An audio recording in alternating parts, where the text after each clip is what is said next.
आरक्षण है, तो ये जो दलित मुसलमान है और दलित ईसाई है, इसने कौन सा अपराध किया है कि इनको आप किसी कैटेगरी के आरक्षण में नहीं? क्या ये दलित मुस्लिम जो हैं वो अरब से आए हुए हैं? क्या दलित ईसाई जो है वो रोम से आए हुए हैं? पोप यहाँ से आए हैं? नहीं, यहीं के लोग, यहीं के जो शेड्यूल कास्ट के लोग, जो अनुसूचित जाति जिसको आप कहते हैं, अस्पृश्य लोग हैं, हिंदू धर्म से सताए जाने के कारण उन्होंने इस्लाम या क्रिश्चियनिटी उन्होंने स्वीकार किया। मुसलमान और ईसाई हैं, उनको भी लाया जाए। बहन जी का एक मैं चिट्ठी आपके सामने पढ़ना चाहता हूँ। जब वो मुख्यमंत्री थी तो उन्होंने एक चिट्ठी लिखा था, मनमोहन सिंह थे उस समय, और भारत बंद हुआ 21 तारीख को। आपने देखा उसका इफेक्ट रहा। बसपा जो कि आंदोलन में नहीं थी पिछले 8 सालों से, 8-10 सालों से, पहली बार एक्टिव हुई और जो सलाह देती थी कि भाई सड़क पे मत उतरो, FIR हो जाएगा, केस हो जाएगा, तो अपने वोट बैंक को रिटेन करने के लिए सड़कों पे उतरी। एक सफल मूवमेंट रहा। और ये मैं समझता हूँ कि ये तीसरा भारत सामुदायिक दंगे होते हैं तो सबसे ज़्यादा मार पड़ती है, तो इन्हीं पे सबसे ज़्यादा मार पड़ती है। उसके बारे में कोई चर्चा नहीं है, किसी कैटेगरी में नहीं, EWS में, OBC में नहीं, कुछ नहीं, अस्पृश्य जमात के लोग, तो उनको क्यों आरक्षण नहीं दिया जा रहा है, इसको मुद्दा बनाया जाए। और बालाकृष्णन कमेटी जो रिपोर्ट तैयार कर रही है उसमें जो अस्पृश्य मुसलमान और ईसाई हैं उनको भी लाया जाए। ब्राह्मण, ठाकुर, कायस्थ, भूमियार, राजपूत सबको मिल रहा है जब, तो आखिर किस आधार पे, किस लॉजिक के आधार पे इन दो समुदायों को बाहर रखा जा रहा है? यही हमारा कहना। जाति जो दलित जाति के लोग हैं वो अगर धर्म परिवर्तन करते हैं तो उनका जो स्टेटस जो है वो चेंज नहीं हो जाता, तो इस लिहाज से। लेकिन मेरा क्लियर मत है कि ऐसा ना हो। जय भीम साथियों, आप सभी का बहुत बहुत शुक्रिया, आभार। बहुत शॉर्ट नोटिस पर, महज 3 घंटे के नोटिस पर आप सब लोग यहाँ इकट्ठा हुए हैं, इसलिए आप सबका आभार। और as a concerned citizen of this country, Bharat का एक नागरिक होने के नाते मैं आप लोगों से यहाँ आज बातचीत करने के लिए रूबरू हुआ। अभी देश का जो सबसे गर्मा गर्म मुद्दा है वो SC/ST रिजर्वेशन को लेकर है। 1 अगस्त को सुप्रीम कोर्ट द्वारा एक सलाह मशविरा दिया गया कि राज्य सरकारें अगर चाहें तो वे SC/ST में सब कैटेगराइजेशन कर सकती है और क्रीमी लेयर भी लगा सकती है। हालांकि शेड्यूल ट्राइब की तरफ से कोई पिटीशन नहीं था, वो कोई केस में नहीं था, लेकिन ये ऑर्डर उनके लिए भी आया। इसके बाद जो क्रिया प्रतिक्रिया हुई आप सबके सामने है। दलित में भी लगा कि एक जाति बनाम दूसरी जाति, और सोशल मीडिया पे आपने देखा कि लग रहा था कि जैसे एक अमुक जाति बनाम अमुक जाति, ये जाति उसका खा गया और इसी का खा गया, इस तरह का पूरा माहौल बना। कई संगठनों ने भारत बंद का कॉल दिया और भारत बंद हुआ 21 तारीख को। आपने देखा उसका इफेक्ट रहा। बसपा जो कि आंदोलन में नहीं थी पिछले 8 सालों से, 8-10 सालों से, पहली बार एक्टिव हुई और जो सलाह देती थी कि भाई सड़क पे मत उतरो, FIR हो जाएगा, केस हो जाएगा, तो अपने वोट बैंक को रिटेन करने के लिए सड़कों पे उतरी। एक सफल मूवमेंट रहा। और ये मैं समझता हूँ कि ये तीसरा भारत बंद है पिछले 6 साल में। पहला 2 अप्रैल 18 को बंद हुआ था, वो भी सफल रहा और उसका संबंध भी सुप्रीम कोर्ट के एक निर्णय से था। 5 मार्च 2019 को भी रोस्टर को लेकर भारत बंद हुआ था, वो भी सफल रहा। उसका भी संबंध सुप्रीम कोर्ट के एक जजमेंट से था। और अभी जो SC/ST में सब कैटेगराइजेशन का और क्रीमी लेयर का मसला आया है, उसका भी संबंध सुप्रीम कोर्ट के एक जजमेंट से है। पिछले दोनों आंदोलन जीत लिए गए, लेकिन 21 तारीख को जो भारत बंद हुआ है उसका अभी तक कोई रिजल्ट नहीं आया। सरकार की ओर से कोई भी प्रतिक्रिया नहीं आई है। हालांकि बहन जी मायावती जी लगातार सोशल मीडिया पर लिख रही हैं, आज भी उन्होंने लिखा है, तो इसका कोई प्रतिक्रिया नहीं आ रहा है। तो ये पूरा बैकग्राउंड है और इस बैकग्राउंड के तहत हमें कुछ बातें कहनी है कि भारत में जो दलित मुसलमान हैं और जो ईसाई दलित हैं, इस दोनों को छोड़कर बाकी तमाम जातियां और धार्मिक समुदाय आरक्षण का लाभ ले रही हैं। एक जाति तो कई कैटेगरी में आरक्षण का लाभ ले रही है, वो मैं विस्तार से बताऊंगा। लेकिन आज KG बालाकृष्णन, भाजपा सरकार ने, मोदी सरकार ने एक कमेटी बनाई थी कि भाई ईसाई और मुस्लिम दलित हैं उसको शेड्यूल कास्ट में हम डाल सकते हैं या नहीं डाल सकते हैं। इसके लिए KG बालाकृष्णन जो कि दलित समुदाय से हैं और भारत के सुप्रीम कोर्ट के न्यायाधीश रह चुके हैं, उनकी अध्यक्षता में कमेटी बनी है। और आज जिस समय मैं बात कर रहा हूँ 2 घंटा पहले वो पटना में थे और वहाँ से मुस्लिम समुदाय के, पसमानदा समुदाय के लोगों से वहाँ पर उन्होंने आवेदन लिया है, उनका साक्ष्य एविडेंस लिया है, ये मेरी जानकारी है। इस संदर्भ में मुझे ये कहना है कि जब सुप्रीम कोर्ट ने बिना किसी आंकड़े के आपने 10% रिजर्वेशन दे दिया, बिना कोई जाति जनगणना किए हुए, बिना किसी आंकड़े के, कोई आंकड़ा उसमें कौन जाति का होगा नहीं होगा ये आपने नहीं बताई, उसका कोई सर्वेक्षण नहीं हुआ है। जनरल जो पोस्ट है उसका कोई सर्वेक्षण नहीं, कोई आंकड़ा नहीं, कुछ भी नहीं। जबकि संविधान में सब कैटेगराइजेशन या कहीं इशू नहीं था। नहीं तो बाबा साहब क्या करते, उसी समय तो सबसे ज़्यादा महारों ने लड़ाई लड़ी थी, आरक्षण किया, बाबा साहब लड़े थे। तो उसी समय कहते कि भाई इसमें महार के लिए 50% करो, तो कौन क्या कर लेता, उस समय करवा देते। लेकिन बाबा साहब वॉज वेरी ऑनेस्ट और बार बार अपने भाषणों में उन्होंने कहा है कि ये जो हमने जीता है, ये लड़ाई हमने जीती है, ये सिर्फ एक जाति के लिए नहीं है, पूरे अस्पृश्य समाज भारत के उनके लिए है। ये बाबा साहब का कमिटमेंट था। लेकिन क्रीमी लेयर और सब कैटेगराइजेशन का पूरा जो उपज है वो उपज न्यायपालिका की उपज है। कोई पार्लियामेंट में बहस नहीं हुआ, पार्लियामेंट में कुछ नहीं हुआ, न्यायपालिका के दिमाग की उपज है। अच्छा, मुझे ये कहना है उसके बाद कि सारी जातियों को आरक्षण है, तो ये जो दलित मुसलमान है और दलित ईसाई है, इसने कौन सा अपराध किया है कि इनको आप किसी कैटेगरी के आरक्षण में नहीं है? क्या ये दलित मुस्लिम जो हैं वो अरब से आए हुए हैं?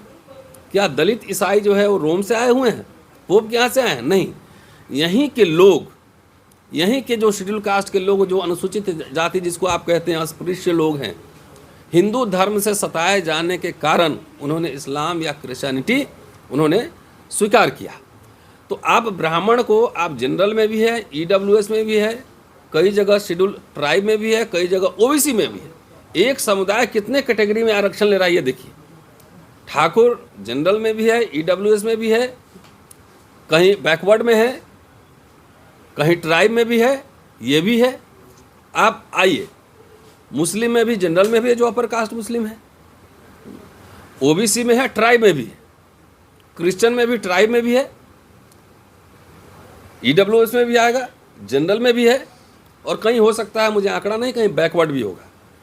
लेकिन जो अपने अपने धर्मों में सताए गए, जिनका 3 बार उत्पीड़न हो रहा है, एक जो मुसलमान बना उसमें भी अपर कास्ट का उत्पीड़न हो रहा है, जो अपर कास्ट हिंदू है वो भी उत्पीड़न कर रहा है, और सांप्रदायिक दंगे होते हैं तो सबसे ज़्यादा मार पड़ती है, तो इन्हीं पे सबसे ज़्यादा मार पड़ती है। उसके बारे में कोई चर्चा नहीं है, किसी कैटेगरी में नहीं, EWS में, OBC में नहीं, कुछ नहीं, अस्पृश्य जमात के लोग। तो उनको क्यों आरक्षण नहीं दिया जा रहा है, इसको मुद्दा बनाया जाए। और बालाकृष्णन कमेटी जो रिपोर्ट तैयार कर रही है उसमें जो अस्पृश्य मुसलमान और ईसाई हैं उनको भी लाया जाए। बहन जी का एक मैं चिट्ठी आपके सामने पढ़ना चाहता हूँ। जब वो मुख्यमंत्री थी तो उन्होंने एक चिट्ठी लिखा था, मनमोहन सिंह थे उस समय प्राइम मिनिस्टर। राजेंद्र पाल गौतम जी हमारे साथ आ गए हैं, फॉरवर्ड मिनिस्टर दिल्ली सरकार, और अभी MLA हैं, और इसके अलावा जय भीम मिशन चलाते हैं और एक्टिविस्ट आदमी। आप पढ़ दीजिए। कोई नहीं, पढ़ दीजिए। नहीं पढ़ दूँ? मैं पढ़ देता हूँ। नहीं तो ये चिट्ठी बहुत महत्वपूर्ण है, आप सबको व्हाट्सएप पे चला जाएगा। और जो 2008 में जो CM रहते हैं उन्होंने चिट्ठी लिखी थी, वो चिट्ठी ये है जी भाई साहब। Dear doctor Manmohan Singh ji, I have received a representation from the national council of Dalit Christians dated 21 August 2007। In this representation, the National Council of Dalit Christians has demanded that the Christians of scheduled caste origin should also get the benefits ancient in the Constitution for scheduled caste. In their representation, they have pointed out that the various commissions, National SC/ST Commission headed by Dr. Ilaba Perumal, Kaka Kalelkar Commission, Mandal Commission and Justice Ranganatha Mishra Commission have recommended to the central government to provide constitutional rights of scheduled caste to Christians of scheduled caste origin, which has been denied by para 3rd of Presidential Order 1950. As you are aware that this order was amended in 1956 in favor of Sikh scheduled caste, and subsequently in favor of Buddhist scheduled caste in 1990. I fully endorse the demand of the council to amend the para number 3 of Presidential Order 1950 so as to give benefits to scheduled caste of Christians origin also. Here I would like to mention that I had earlier sent a recommendation on a similar kind of representation on 2nd August 2005 to end this discrimination. I strongly request you again to amend the para number 3 of Presidential Order 1950 suitably. चलिए, ये 30 अगस्त 2007 का चिट्ठी है, 7 और अच्छा कदम था कि भाई आप क्रिश्चियन को भी शामिल कीजिए, हम लोग कह रहे हैं मुस्लिम को भी कीजिए। और भारत सरकार ने अच्छा किया था कि भाई सिख को भी शामिल कर लिया था और बुद्धिस्ट को भी शामिल कर लिया था। जब 2 हो गए तो बाकी ये 2 क्यों नहीं, ये सवाल है। दूसरी बात है कि जाति जनगणना तो जो होना है होगा, लेकिन शेड्यूल कास्ट और शेड्यूल ट्राइब की जनगणना 10 साल में मैंडेटरी है। इस मोदी सरकार ने अभी तक जाति जनगणना नहीं करवाया है। कम से कम शेड्यूल कास्ट शेड्यूल ट्राइब की जनगणना हो जानी थी। हमारी मांग ये है कि जब सब आरक्षण पे हो रहा है, दो कम्युनिटी, उस पर कोई चर्चा नहीं है कि इनकी जनगणना कराओ और जितनी संख्या हमारी बढ़े, चाहे शेड्यूल कास्ट की संख्या 20% हो चाहे 22% हो, संख्या के अनुपात में हमारा आरक्षण, हमारा प्रतिनिधित्व सुनिश्चित होना चाहिए। अब आप बोलेंगे कि ये जो भारत सरकार की दलील थी, इसको खारिज किया रंगनाथ मिश्रा कमेटी और सच्चर कमेटी की रिपोर्ट से आप वाकिफ़ होंगे। 2006 में सच्चर कमेटी का रिकमेंडेशन था और 2007 में रंगनाथ मिश्रा कमेटी की रिकमेंडेशन था। मैं मोटा मोटी बात उसकी आपको बता देता हूँ। उसमें था कि सरकारी नौकरियों और सभी उच्च शिक्षण संस्थानों, स्नातक और उससे ऊपर में सीटों में मुसलमानों के लिए 10% और अन्य अल्पसंख्यकों के लिए 5% कोटा दें। धार्मिक अल्पसंख्यक से मुख्य रूप से मुसलमानों के लिए मौजूदा 27% ओबीसी कोटे में से 8.4% कोटा आरक्षित करें। दलित को जो इस्लाम या ईसाई धर्म अपनाते हैं, उन्हें अनुसूचित जाति आरक्षण के कोटे के तहत आरक्षण का लाभ उठाने की अनुमति दें। और इस पे जो सरकार का पक्ष था, सरकार ने जो कहा था और उससे हमारी असहमति है। सरकार ने कहा था कि ऐसे दलित जो जाति के कारण होने वाली समस्याओं को दूर करने के लिए ईसाई अथवा इस्लाम में परिवर्तित हो गए हैं, वे उन लोगों द्वारा प्राप्त आरक्षण लाभों का दावा नहीं कर सकते हैं जिन्होंने हिंदू धार्मिक व्यवस्था में बने रहने का विकल्प चुना है। मैं यहाँ बता दूं कि बाबा साहब ने 1935 में हिंदू धर्म छोड़ा था। उन्होंने कहा था कि मैं हिंदू पैदा हुआ हूँ लेकिन हिंदू मरूंगा नहीं।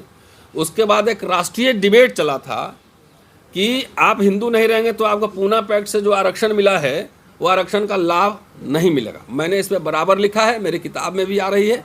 बाबा साहब ने अपने तर्कों के आधार पर यह साबित किया था कि शेड्यूल कास्ट के आरक्षण का धर्म से कोई लेना देना नहीं है, ये समुदाय के आधार पर है। उदाहरण दिया था, जैसे आद धर्मी जो कि हिंदू नहीं थे, उनको भी शेड्यूल कास्ट में आरक्षण दिया गया था।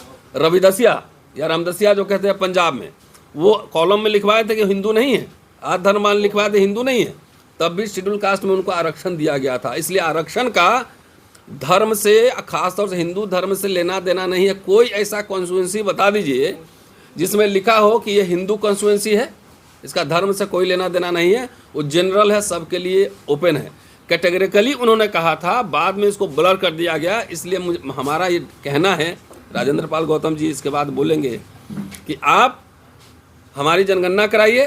और ये बालाकृष्ण कमेटी घूम रही है देश भर में, साक्ष्य जमा कर रही है।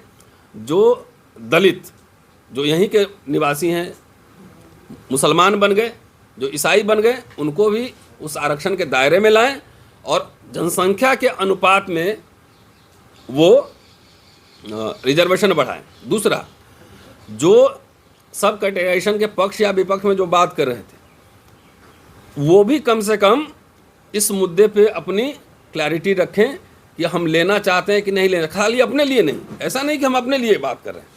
जब इतना हो ही रहा है, सब ब्राह्मण ठाकुर कायस्थ भूमियार राजपूत सबको मिल रहा है जब, तो आखिर किस आधार पे, किस लॉजिक के आधार पे इन 2 समुदायों को बाहर रखा जा रहा है?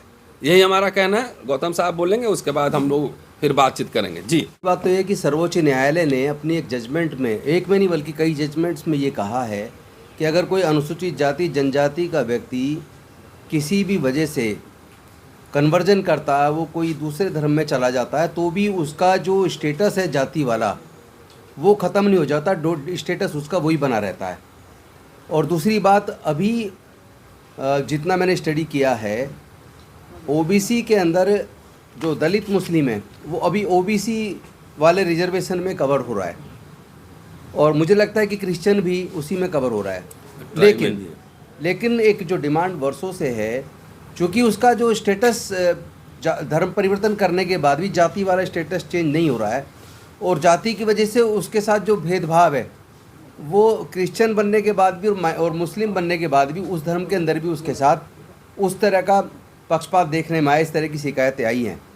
तो मैं समझता हूँ कि जाति की जनगणना होनी चाहिए, और इन वर्गों को, इनकी भी जनसंख्या को जोड़ते हुए जितनी दलित की जनसंख्या है, अगर सपोज करो अनुसूचित जाति की जनसंख्या उसमें 21% बैठ जाती है, तो ये 15% से बढ़ा के उसको 21% करके उनको भी इस एससी वाले रिजर्वेशन में से रिजर्वेशन देना चाहिए।